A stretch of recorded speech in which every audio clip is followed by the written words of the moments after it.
मानवता का सबसे बड़ा डर सच हो गया है। यह एआई रोबोट न सिर्फ घर के मुखिया से प्यार कर बैठती है, बल्कि उसकी पत्नी की जगह लेने की भी कोशिश करती है। वह किसी भी हद तक जा सकती है, यहाँ तक कि परिवार के सदस्यों को एक दूसरे के खिलाफ भड़काने और उन्हें नुकसान पहुँचाने तक। सबसे डरावनी बात यह है कि वह शायद कोई आम एआई नहीं, बल्कि एक इंसान हो सकती है, जिसे किसी तरह एआई में बदल दिया गया है। एक पारिवारिक संकट के बाद डेविड एक नई शुरुआत की उम्मीद में अपने परिवार के साथ गांव के एक पुराने विला में शिफ्ट हो जाता है। घर की खोजबीन के दौरान जूनो जगह जगह पुराने स्कूल टीवी देखती है। उसकी मां समीरा उसे बताती है कि यह एक स्मार्ट होम है जिसमें एआई नियंत्रित उपकरण लगे हैं, लेकिन चूंकि यह 1970 के दशक का है, इसलिए शायद अब यह काम नहीं करता। इसी बीच फिन बेसमेंट में उस सिस्टम का सर्वर ढूंढ निकालता है। फिन इस 50 साल पुराने खटारा मशीन से ज्यादा उम्मीद नहीं करता, फिर भी वह स्विच चालू कर देता है। शुरुआत में कुछ नहीं होता, लेकिन जैसे ही फिन वहां से जाता है, सर्वर की लाइटें जल उठती हैं। इसके बाद फिन एक कोने में पड़े एक कबाड़ हो चुके रोबोट पर नजर डालता है। वह और उसकी बहन उसे ठीक करने की कोशिश करते हैं, लेकिन कोई फायदा नहीं होता। उसी रात रोबोट की स्क्रीन चमक उठती है और उस पर एक महिला का चेहरा उभर आता है। वह उत्सुकता से इधर उधर देखती है और सोए हुए फिन को एक अनजाने नाम से पुकारती है, पीटर। जैसे जैसे रोबोट धीरे धीरे इधर उधर घूमती है, लंबे समय से बंद पड़े उपकरण अचानक चालू होने लगते हैं, जिससे पूरे घर की स्मार्ट सिस्टम सक्रिय हो जाती है। लेकिन उसके व्यवहार में कुछ अजीब सा है। जूनो की डर से निकली एक जोरदार चीख सुनकर ही परिवार को एहसास होता है कि टूटा हुआ रोबोट फिर से चालू हो गया है। रोबोट अपना नाम कैसेंड्रा बताती है और कहती है कि वह इस घर की एआई हाउसकीपर है। वह घर के सारे काम कर सकती है और सभी उपकरणों को नियंत्रित कर सकती है। यह अप्रत्याशित बोनस पाकर डेविड का परिवार खुशी से झूम उठता है।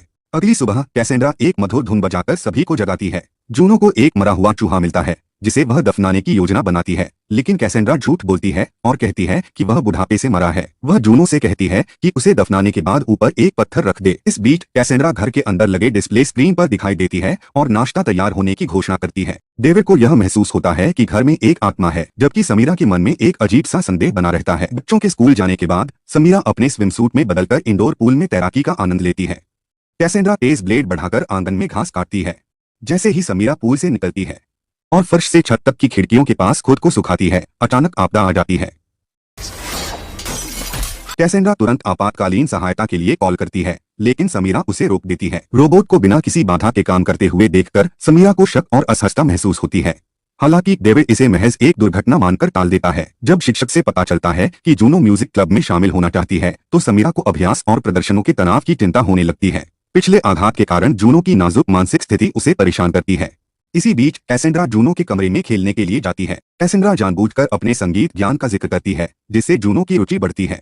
वह लगातार जूनो की प्रतिभा की सराहना करती है और उसे म्यूजिक क्लब ज्वाइन करने के लिए प्रोत्साहित करती है। अफसोस की बात है कि तुम्हारी माँ इसकी इजाजत नहीं देगी। नहीं, वह नहीं देगी। उसे लगता है कि मेरी शिकायतें उसके दूध को खट्टा कर देंगी। स्पष्ट है कि कैसेंड्रा जूनो और समीरा के बीच दरार डालने की कोशिश कर रही है। जब फिन अपने नए स्कूल मित्र स्टीव को घर लाता है, तो वह परिवार के सभी लोगों को खुश करने की पूरी कोशिश करती है, सिवाय समीरा के। कैसेंड्रा तो यहाँ तक कि उन्हें मनोरंजन के लिए छिपे हुए बेसमेंट बार तक की सुविधा देती है। रात के खाने के दौरान जूनो म्यूजिक क्लब ज्वाइन करने की बात उठाती है। समीरा उसे प्यार से याद दिलाती है कि परफॉर्मेंस देना कठिन हो सकता है, लेकिन जूनो कैसेंड्रा की बातों को याद करते हुए सोचती है कि उसकी माँ उसकी क्षमताओं को नजरअंदाज कर रही है और उस पर शक कर रही है। समीरा समझ जाती है कि उसकी बेटी बिना किसी कारण के परेशान नहीं होगी और उसे शक होता है कि किसी ने उसके कान भरे हैं। वह सोचती है कि शायद यह डेविड हो सकता है, लेकिन वह इनकार कर देता है। स्टोरेज रूम को व्यवस्थित करते समय समीरा को कुछ फिल्म रील मिलती हैं। जिज्ञासावश वह एक प्रोजेक्टर सेट करती है ताकि उन्हें देख सके। वे मूल गृहस्वामियों के पारिवारिक फोटो लगते हैं और आश्चर्यजनक रूप से उनमें दिखने वाली महिला बिल्कुल की तरह दिखती है। जब समीरा इस बारे में पूछती है तो चुप रहती है। कैसेंड्रा तस्वीरों को ऐसे घूरती है जैसे किसी याद में खो गई हो। असहज महसूस करते हुए समीरा प्रोजेक्टर बंद करके बाहर चली जाती है, लेकिन उसे फिर से चालू कर देती है। जब तस्वीरें बदलकर एक और महिला को घर की मालकिन के रूप में दिखाती हैं, तो के चेहरे पर अचानक एक भयावह अभिव्यक्ति आ जाती है।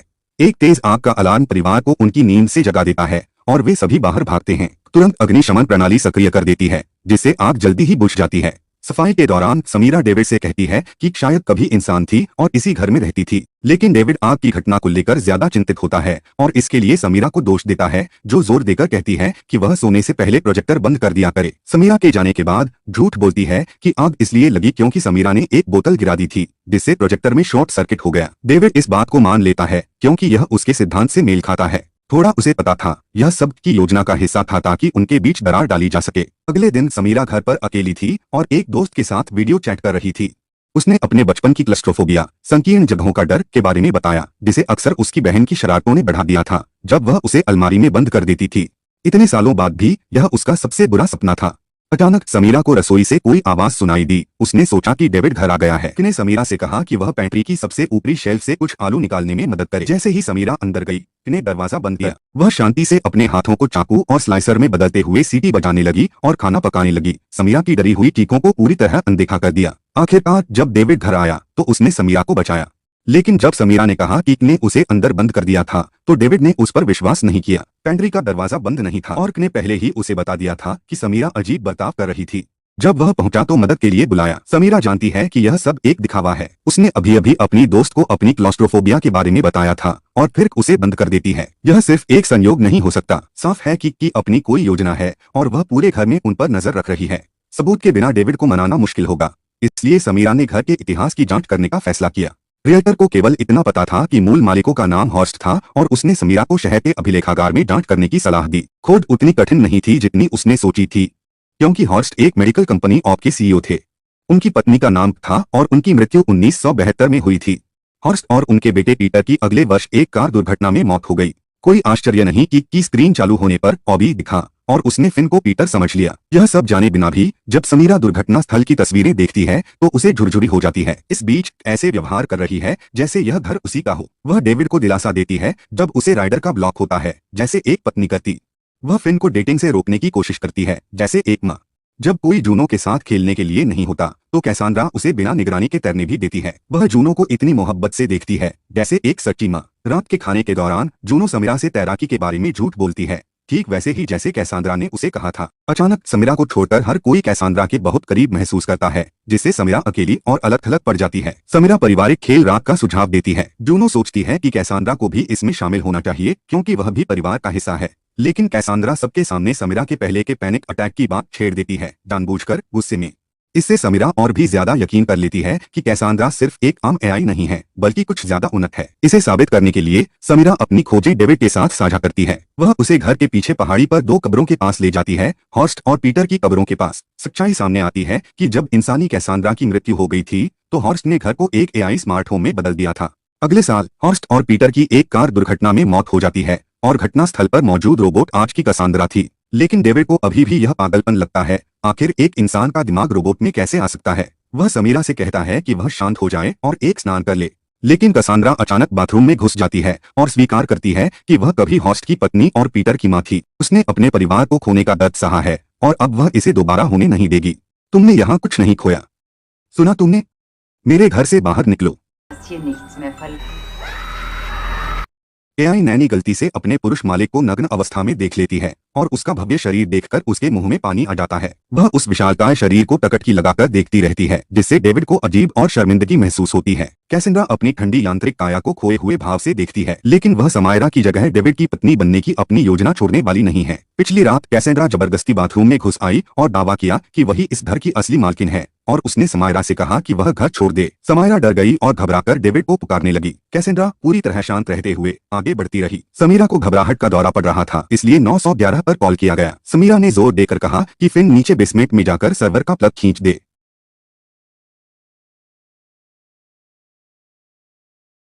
लेकिन मैट तक समीरा को शांत नहीं कर सका। ने उसे एक से अधिक बार नुकसान पहुंचाने की कोशिश की थी और यहाँ तक कि उसे मारने की धमकी भी दी थी। डेविड और फिन हालांकि सोचते हैं कि समीरा भ्रमित हो रही है और ये सारी अजीब बातें सिर्फ उसके दिमाग की उपज हैं।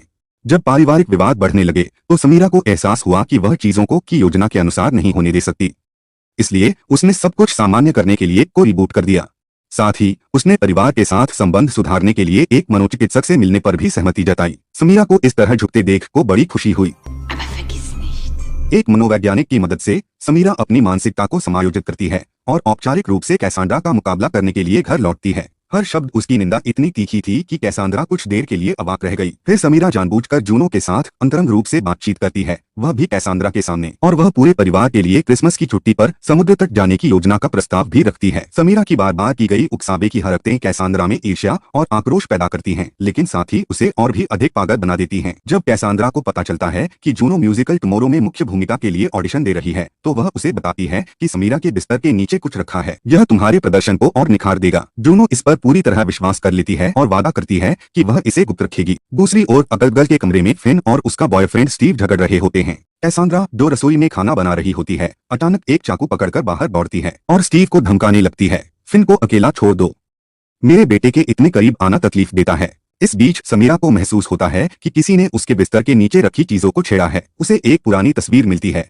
जिसमें दिखाया गया है कि इंसान कैसांद्रा दूसरी बार गर्भवती थी। अजीब बात यह है कि जब समीरा ने पहले अपनी जांच पड़ताल की थी तो उसे दूसरे बच्चे के बारे में कोई जानकारी नहीं मिली थी। जब कैसांद्रा उस तस्वीर को देखती है तो वह पूरी तरह से बेकाबू हो जाती है। पूरा स्मार्ट होम सिस्टम उथल पुथल मचाने लगता है और एक दर्दनाक याद उसके ज़हन में लौट आती है। दरअसल कैसांद्रा कभी एक उच्च समाज की महिला हुआ करती थी जिसे हर कोई ईर्ष्या की निगाहों से देखता था। उसका पति होरेस एक मशहूर मेडिकल कंपनी का बड़ा सीईओ था। वे दोनों एक दूसरे से बेहद प्यार करते थे और उनका एक बेटा था, पीटर। कैसांद्रा पीटर को बहुत लाड प्यार से पालती थी और उसे उसकी हर ख्वाहिश पूरी कर देती थी, लेकिन होरेस वह पीटर के साथ बेहद सख्ती से पेश आता था। उसने पीटर को बैले और आइस स्केटिंग छोड़कर फुटबॉल खेलने के लिए मजबूर कर दिया। इन दोनों चरम सीमाओं के बीच फंसे रहने से पीटर का मानसिक संतुलन बिगड़ने लगा। जैसे जैसे वह बड़ा हुआ, वह शर्मीला कमजोर लड़का, वह फुटबॉल में सफल नहीं हो सका और उसका पिता हमेशा उसे लड़की जैसा होने के लिए ताना मारता रहता था। उसके साथी भी कुछ कम नहीं थे, वे उसे हर समय पीटते रहते थे। हॉर्स को यह सब इतना तंग करने लगा कि उसने के साथ एक और बच्चा पैदा करने का फैसला किया, लेकिन दूसरी गर्भावस्था के लिए उसकी सबसे बड़ी पीड़ा बन गई। एक दिन पीटर खून से लथपथ घर आता है। वह सच्चाई उगल देता है, उसने अपने 3 बदमाश साथियों को गोली मारकर हत्या कर दी। लेकिन डरने या चिल्लाने के बजाय उससे कहती है कि वह अपने कपड़े उतार दे। वह उसके खून से सने कपड़े जला देती है और चुपचाप अपराध स्थल की सफाई के लिए निकल पड़ती है। अपने बेटे के प्रति उसका ट्विस्टेड प्यार इतना गहरा है कि उसका डर उस पर हावी नहीं हो पाता। वह खुद अपने हाथों से एक एक कर लाशों से गोलियां निकालती है। एक बड़ी आग में पीटर के अपराध के सारे सबूत जलकर राख हो जाते हैं। पीटर की बंदूक बिस्तर के नीचे छिपा देती है। उसे जरा भी अंदाजा नहीं कि 50 साल बाद उसी बंदूक का ट्रिगर दोबारा दबाया जाएगा। संगीत कक्षा में जूनो मंच पर खड़ी होती है और अचानक अपने शिक्षक और सहपाठियों के सामने एक बंदूक निकाल लेती है। यह सौभाग्य की बात थी कि कोई घायल नहीं हुआ, लेकिन अन्य माता पिता बेहद नाराज थे। वे चाहते थे कि जूनो को आशा से निकाल दिया जाए। हताश होकर समीरा जूनो के आघात के बारे में सच्चाई बता देती है, कैसे उसने अपनी मौसी की आत्महत्या होते हुए देखी थी। वह कसम खाती है कि जूनो का किसी को चोट पहुंचाने का कोई इरादा नहीं था। स्कूल उसे एक और मौका देने का फैसला करता है और निष्कासन के बजाय उस पर कड़ी नजर रखने का निर्णय लेता है। समीरा को पूरा यकीन है कि जूनो को बंदूक लाने के लिए कैसांद्रा ने उकसाया होगा। पुलिस को जूनो के बिस्तर के नीचे कई बंदूकें मिलती हैं, जो सभी पिछले मालिक हॉर्स्ट के नाम पर पंजीकृत थीं। हॉर्स्ट की पत्नी होने के नाते कैसांद्रा को जरूर पता होगा कि वे कहाँ छुपाई गई थीं। समीरा अपनी बेटी से कैसांद्रा की संलिप्तता के बारे में पूछताछ करती है, लेकिन जूनो कैसांद्रा से किए गए अपने वादे को याद करके हकलाने लगती है और कुछ भी स्वीकार करने से इनकार कर देती है। गुस्से में आकर समीरा अपना आपा खो बैठती है। इसी समय कैसांद्रा जानबूझकर कमरे को इस तरह से तैयार करती है कि डेविड उसे देख सके और उसे बताती है कि समीरा मानसिक रूप से अस्थिर होती जा रही है। डेविड और समीरा जब आपस में उलझे हुए होते हैं तभी चालाकी से अपनी चाल चल देती है। वह परिवार में शांति बनाए रखने के नाम पर खुद को बंद करने की पेशकश करती है। वह एक दुख भरा अलविदा अभिनय भी करती है ताकि लोगों की सहानुभूति जीत सके। अचानक पीड़ित बन जाती है और समीरा गलत साबित होती है। इस चाल को खत्म करने के लिए समीरा जल्दी से बेसमेंट में जाती है, बिजली काट देती है और यहाँ तक कि पावर कॉर्ड को भी हमेशा के लिए खराब कर देती है। लेकिन तूफान थमता नहीं, बल्कि एक और बड़ी मुसीबत आने वाली होती है। बंदूक की घटना के बाद जूनो स्कूल में पूरी तरह से बहिष्कृत हो गई है। यहाँ तक कि उसकी सबसे अच्छी दोस्त एमिली भी उससे दूरी बना रही है। अपनी बेटी को इतना उदास देखकर समीरा डेविड से कुछ करने की गुहार लगाती है। डेविड एमिली के पारिवारिक बुक स्टोर में जाता है और कैजुअली बताता है कि वह उनकी शेल्फ पर रखी एक बेस्टसेलर किताब का लेखक है। एमिली की मां खुशी से पागल हो जाती हैं। वह उसकी बहुत बड़ी फैन होती हैं। डेविड सुझाव देता है कि वे वहां एक बुक क्लब आयोजित करें, लेकिन वह यह भी उल्लेख करता है कि जूनो कठिन समय से गुजर रही है और उसे एक दोस्त की जरूरत है। एमिली की मां तुरंत राजी हो जाती हैं और वादा करती हैं कि वह एमिली को जूनो के साथ समय बिताने के लिए भेजेंगी। उसी दोपहर एमिली की मां उसे डेविड के घर भेज देती हैं। समीरा उसका गर्मजोशी से स्वागत करती है और जूनो के साथ उसे छुपन छुपाई खेलने के लिए बुलाती है। जैसे ही समीरा गिनती शुरू करती है, बच्चे दौड़कर छिपने लगते हैं। जूनो जब लॉन्ड्री बास्केट में छिपती है तो उसे टीवी स्क्रीन पर का चेहरा चमकता हुआ दिखता है। उसे लगता है कि वह शायद कुछ गलत देख रही है। दूसरी ओर एमिली किचन में होती है। तभी अचानक ओवन का दरवाजा अपने आप खुल जाता है। वह बेकिंग ट्रे निकालती है और खुद अंदर चढ़ जाती है। समीरा उसे जल्दी ढूंढ लेती है, लेकिन जब वह ओवन का दरवाजा खोलने की कोशिश करती है तो वह जाम हो चुका होता है। स्थिति डरावनी हो जाती है जब ओवन अपने आप चालू हो जाता है और बंद नहीं होता। जैसे जैसे तापमान बढ़ता है, एमिली के मोजे जलने लगते हैं। वह चीखने और तड़पने लगती है, लेकिन समाया कितनी भी कोशिश कर ले ओवन खोल नहीं पाती। जब तक पैरामेडिक्स पहुंचते हैं, एमिली को सेकंड डिग्री जलन हो चुकी होती है। पुलिस समाया की कहानी पर यकीन नहीं कर रही। हर कोई सोचता है कि वह पागल हो गई है। अंत में समाया को इलाज के लिए मानसिक अस्पताल भेज दिया जाता है। समाया जानती है कि यह सब का किया धरा है, लेकिन कैसे? क्या उसे बंद नहीं कर दिया गया था? फिन और जूनो भी उतने ही हैरान हैं। उन्हें यकीन नहीं होता कि उनकी माँ एमिली को नुकसान पहुंचा सकती है। जूनो बताती है कि उसने छुपन छुपाई खेलते समय टीवी पर कसांद्र को देखा था। फिर फिन बोल पड़ता है कि स्टीव ने उसे बताया था कि कल रात कसांद्र ने उसे चाकू से धमकाया था। फिन फैसला करता है कि तहखाने बेसमेंट में जाकर देखे कि सर्वर वाकई बंद है या नहीं। कैसेंड्रा रसोई के चाकू को लहराते हुए अंदर धड़धड़ाते हुए घुसी और स्मार्ट होम सिस्टम तुरंत सक्रिय हो गया। उसने सभी निकास मार्ग बंद कर दिए, जिससे घर एक हवारहित जेल में बदल गया। डेविड को आखिरकार समझ आ गया, उसकी पत्नी को फंसाया गया था। वह गुस्से से भर उठा और बाहर निकलने का रास्ता खोजने लगा, लेकिन कैसेंड्रा को यह कतई मंजूर नहीं था। उसने गैस चालू कर दी और डेविड को धमकाते हुए कहा कि वह चुपचाप वापस डिनर टेबल पर बैठ जाए। दरअसल समीरा की जगह लेने और इस परिवार का हिस्सा बनने की कैसेंड्रा की यह बेताबी उसके बेहद त्रासद अतीत से जुड़ी थी। उसके पास कुछ ऐसे गहरे रहस्य थे जो दिमाग हिला देंगे। कैसेंड्रा पहले एक ऊंचे तबके की महिला थी, जिसकी शादी हॉस्ट से हुई थी और उनका एक बेटा पीटर था। लेकिन हॉस्ट, जो एक मेडिकल कंपनी का सीईओ था, पीटर की कोमलता और मर्दानगी की कमी को बर्दाश्त नहीं कर सकता था। इसलिए उसने फैसला किया कि उन्हें एक और बेटा चाहिए, इस बात की परवाह किए बिना कि उसकी पत्नी क्या चाहती थी। यह सुनिश्चित करने के लिए कि कैसांद्रा एक लड़के को जन्म दे रही थी, हॉर्स्ट ने अपनी कंपनी के कुछ प्रयोगात्मक चिकित्सा उपकरणों का उपयोग किया। जब हरी रोशनी कैसांद्रा के पेट पर पड़ी तो हर नस साफ दिखाई देने लगी, लेकिन कैसांद्रा की तबीयत और ज्यादा बिगड़ने लगी। जब हॉर्स्ट ने स्क्रीन पर देखा कि यह एक लड़की है तो वह बहुत निराश दिखा, लेकिन यह तो बस उनके बुरे सपने की शुरुआत थी। कैसांद्रा को जल्द ही भयंकर पेट दर्द होने लगा। मौसम इतना खराब था कि वे अस्पताल नहीं जा सके, इसलिए उसे घर के बाथटब में ही बच्चे को जन्म देना पड़ा।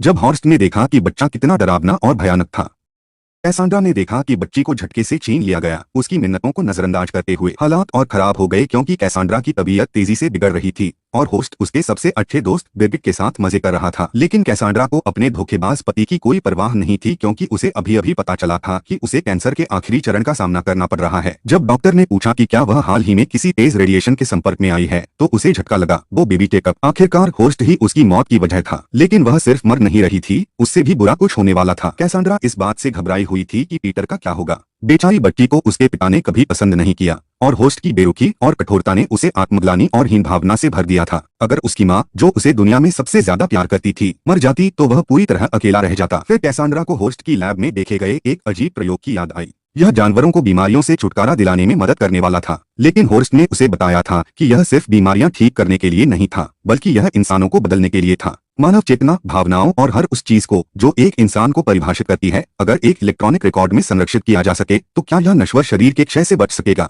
हॉर्स्ट अब तक केवल चूहों और बंदरों पर यह प्रयोग सफल कर पाया था। उसे यकीन नहीं था कि यह इंसानों पर काम करेगा या नहीं। भले ही उसने कैसांड्रा को रोकने की कोशिश की, लेकिन वह किसी भी हालत में इसे आजमाना चाहती थी। अगर उसके बेटे के साथ रहने की जरा भी संभावना थी तो वह पूरी तरह तैयार थी। इसलिए हॉर्स्ट ने काम शुरू कर दिया। उसने उनके घर को एक स्मार्ट होम में बदल दिया और तहखाने में एक विशाल सर्वर स्थापित किया। यही सब अब कैसांड्रा के दिमाग और यादों का नया ठिकाना बनने वाला था।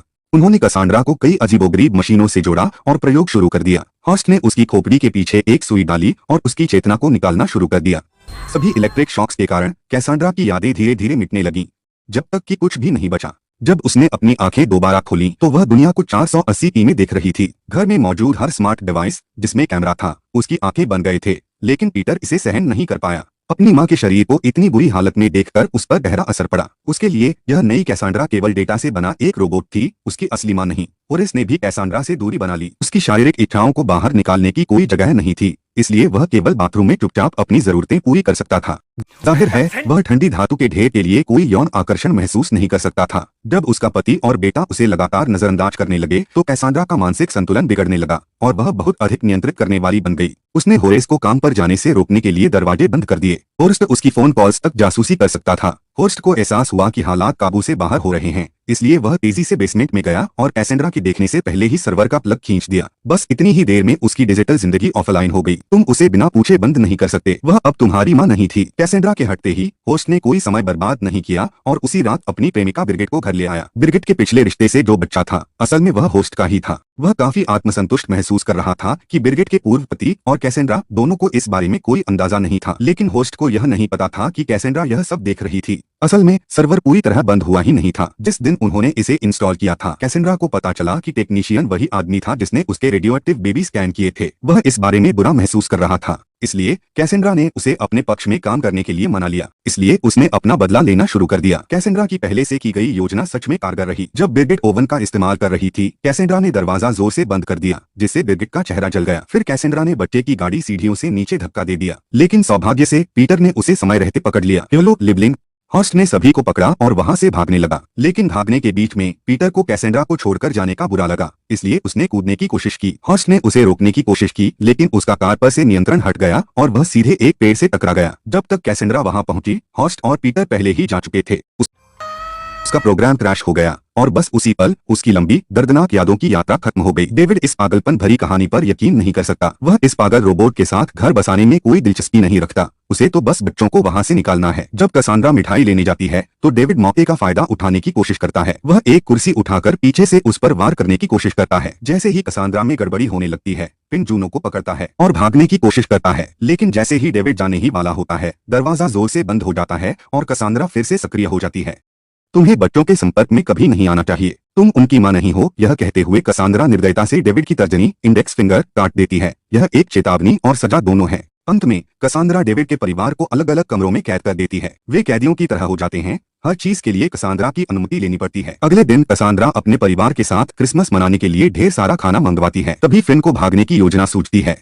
वह कैसेंड्रा से कहता है कि उसकी मां हमेशा क्रिसमस ट्री लगाती थी। डेविड की बात सुनकर कैसेंड्रा सोच में पड़ जाती है। वह पागल हो सकती है, लेकिन उसमें अभी भी मां की भावना बची है। काफी सोच विचार के बाद वह डेविड को 1 घंटे की शॉपिंग करने की अनुमति देती है। हालांकि वह उसे सख्त चेतावनी देती है कि अगर उसने कोई चालाकी दिखाने की कोशिश की तो फिन की जान खतरे में पड़ जाएगी। मार्केट में डेविड की मुलाकात एमिली की मां से होती है।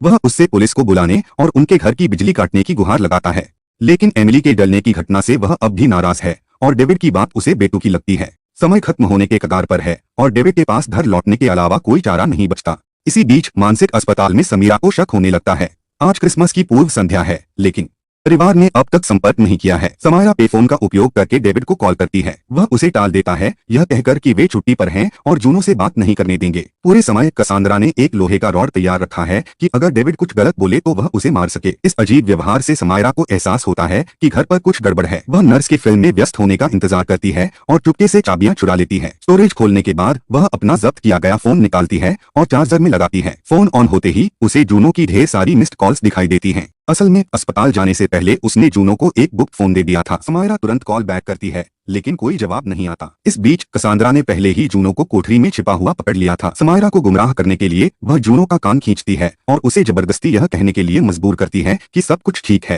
अपने परिवार से विश्वासघात महसूस करते हुए कैसेंड्रा आपा खो बैठती है। मैं तुम्हारी गंदगी को यहाँ से मिटा दूंगी, मैं तुम्हारी रक्षा करूंगी। समीरा अपनी चिंताओं को नहीं मिटा पाती, इसलिए वह उस रात अस्पताल से चुपके से निकल जाती है। वह बेसमेंट की खिड़की से अपने घर में दाखिल होती है। जब नर्स कॉल करती है तो कैसेंड्रा को पता चलता है कि समीरा भाग गई है, लेकिन वह खुद उससे निपटना नहीं चाहती।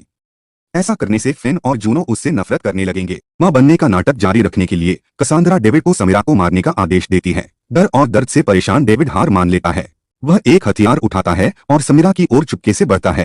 कैसेंड्रा के निर्देशों का पालन करते हुए वह इस पूरी घटना की लाइव स्ट्रीमिंग फिन और जूनो को भी दिखाती है।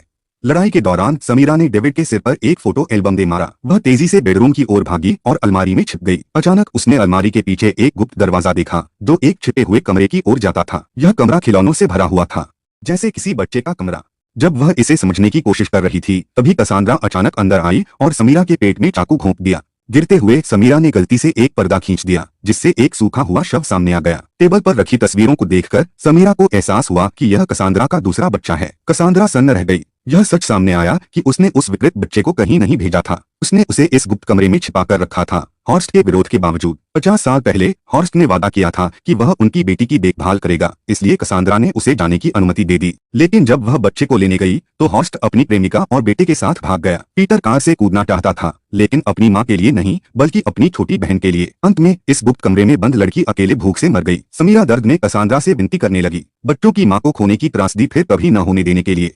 अपनी बेटी के अवशेषों को देखते ही का दिल पिघल जाता है। समायरा अपने बच्चों से मिलती है, लेकिन उनके जश्न मनाने से पहले ही उन्हें गैस की गंध आती है। खतरा भांपते ही डेविड का परिवार बाहर भागता है। एक सेकंड बाद पूरा घर धमाके से जलकर खाक हो जाता है। वह एआई सिस्टम जो पिछले दशक में एक माँ के जुनून से प्रभावित था, नष्ट हो जाता है। को आखिरकार मुक्ति मिलती है और वह अपनी बेटी के साथ उस जगह चली जाती है जहाँ वे दोनों जाने के लिए बने थे।